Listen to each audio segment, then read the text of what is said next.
नमस्कार जोहार। तो अभी हम लोग केंद्रीय धूमकुड़िया भवन में हैं और मुढ़र पहाड़ बचाओ अभियान के बैनर तले ये संयोजक हैं और इनका कार्यक्रम भी है 17 मार्च को, जिसमें पूरे राज्य भर और पूरे कई राज्यों से लोग जुटेंगे और जो रांची जिला के विभिन्न आदिवासी संगठन के लोग भी आएंगे।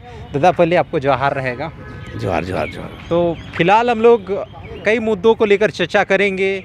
आज इनका प्रेस वार्ता भी था, आपने देखा प्रेस वार्ता, जिसमें मुढ़र पहाड़ बचाओ अभियान के बैनर तले कल 17 मार्च को जुटेंगे।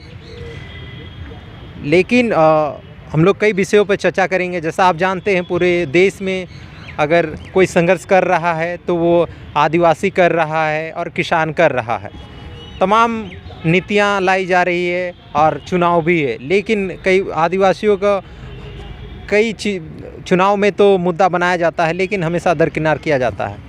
वर्तमान में जो नीति नियम लाया गया उस पर हम लोग चर्चा करेंगे दादा। पहले CAA और NRC और दो मुद्दों पर चर्चा करेंगे, क्योंकि इसमें आदिवासियों को लगातार जैसे बताते चले दरकिनार किया गया है, और जिसमें जो प्रवासी है उन लोगों को नागरिकता देने की प्रावधान किया गया है। तो उसमें क्या लाभ है, क्या नुकसान है, हम लोग जानेंगे दादा। जो CAA जो 2019 में कानून लाया जाता है और पारित नहीं होता है, बस संशोधन कर दिया जाता है। नागरिक सिटीजनशिप अमेंडमेंट एक्ट में 2019 में संशोधन किया जाता है, लेकिन वर्तमान में अभी 2024 में लागू कर दिया जाता है। आपको बताते चले अभी लागू कर दिया गया है, लेकिन CAA का विरोध किया जा रहा है। तो इसमें क्या कहना चाहेंगे, इसमें क्या लाभ है, क्या नुकसान है? CAA नागरिकता संशोधन कानून, पहला तो हम कहेंगे देश में शासन करने वाले भाजपाई सरकार, मोदी की सरकार, अमित शाह की सरकार पूरी तरह अपने एजेंडे पर काम कर रही है। और मैं कहना चाहूँगा कि जो स्थितियां हैं इस देश के अंदर में, भारत एक संप्रभु राष्ट्र है। इस राष्ट्र के अंदर में संविधान है, कानून है, और संविधान की मूल अवधारणा को मारकर ये कानून लाया गया है। और इसलिए हम इस कानून को असंवैधानिक कहते हैं। हम इसलिए कहते हैं इस देश में कानून क्या है, उसमें अफगानिस्तान, पाकिस्तान, बांग्लादेश के गैर मुस्लिम यहाँ नागरिक बन सकते हैं। तो पहला बात है कि धर्म के आधार पर इस देश का कानून बनाना एक धर्मनिरपेक्ष राष्ट्र का स्वरूप को ही चेंज करने जैसा है, और ये बिल्कुल असंवैधानिक है, संविधान का मूल अवधारणा के खिलाफ, भावना के खिलाफ है। दूसरी सबसे बड़ी बात ये है कि जिस देश के अंदर में करोड़ों लोग 2 जून की रोटी पेट नहीं भर पाते हैं, 30 करोड़ लोग बेरोजगार का शिकार हैं, बेरोजगारी का आलम है, उस देश के अंदर में बाहर के देशों को लाना ये किसी मूर्खतापूर्ण ही ये हम मानते हैं। और इस देश में न जाने किस तरह से एक विभाजनकारी ऐसी नीति लाई गई है, नागरिकता संशोधन विधेयक CAA के जरिए। वही देखिए, उसी का सरकार असम में NRC पर भी बात करती है। बाहर CAA बाहर से लोगों को बसाने का, और NRC मूल लोगों को, खतियान लोगों को दोयम दर्जे का नागरिक बनाने का खेल है। और इसीलिए चाहे UCC हो, CAA हो या NRC हो, तीनों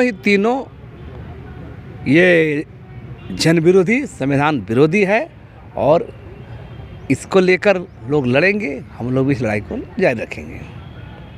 तो दादा देखा जा रहा है कि देश में जैसे आप रोजगार जैसे यानी जो बीजेपी की जो सरकार है, जो केंद्र सरकार है, वो सही नीति नियम नहीं बना रही है, वे वैसे नीति नियम बना रही है, या फिर वोट की राजनीति हो रही है, या फिर एकजुटता को तोड़ने वाली राजनीति होती है। क्योंकि अभी मुस्लिम कहीं ना कहीं जो मुस्लिम हैं वे लोग विरोध कर रहे हैं सीएए का, क्योंकि उन लोगों को शामिल नहीं किया गया है। हिंदू सिख बौद्ध जैन ईसाई को शामिल किया गया है, जो पाकिस्तान अफ़गानिस्तान और बांग्लादेश से आए हैं, लेकिन उन लोगों को शामिल नहीं किया गया है। तो क्या इसलिए वे विरोध कर रहे हैं, क्या कुछ कहेंगे? हम कह रहे हैं ये मुस्लिम समुदाय तो विरोध करेंगे ही, क्योंकि अब भारत देश को आप धर्मनिरपेक्ष राष्ट्र के बतौर आप मानते हैं। बिल्कुल।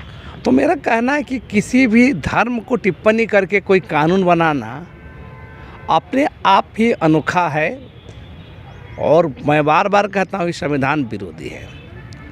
दूसरा एक बड़ा बात है कि ये पूरे विभाजनकारी नीति है, और 2024 का चुनाव में धार्मिक आधार पर देश में विभाजन करवाकर वोट बैंक के राजनीतिक साधने की कवायद भी है।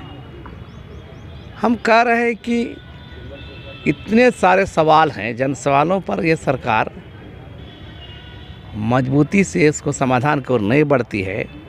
देश का हर वर्ग परेशान है। तो क्या प्रवासियों का वोट लेने के लिए बीजेपी ये नीति नियम लाई है? सवाल प्रवासी का तो देर की बात है। सवाल देश के अंदर में मुस्लिम गैर मुस्लिम डिवीज़न कर करके वोटों का ध्रुवीकरण अपने पक्ष में करने के लिए सब खेल चल रहा है, और ये देश के लिए आने वाले कल के लिए कतई उचित नहीं है। ये पूरी तरह जनविरोधी है, और सत्ता के नशे में सदन का बहुमत से जो मनसा लागू किया जा रहा है। तो हम कह रहे हैं कि देर सवेर जनता समझेगी। आने वाले समय में देश का ये जटिल सवाल होगा कि देश किस तरह से रह पाएगा।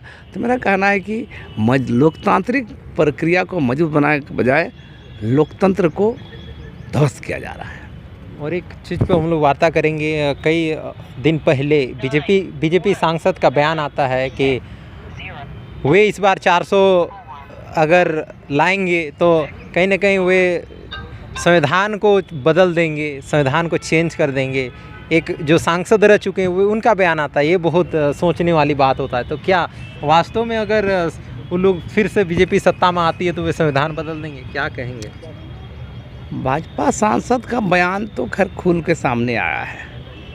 वास्तविक रूप से भारतीय जनता पार्टी की जो सरकार आई है केंद्र में, वो बिना बोले ही बहुत सारे संवैधानिक जो अधिकार है उसको ख़त्म कर रही है।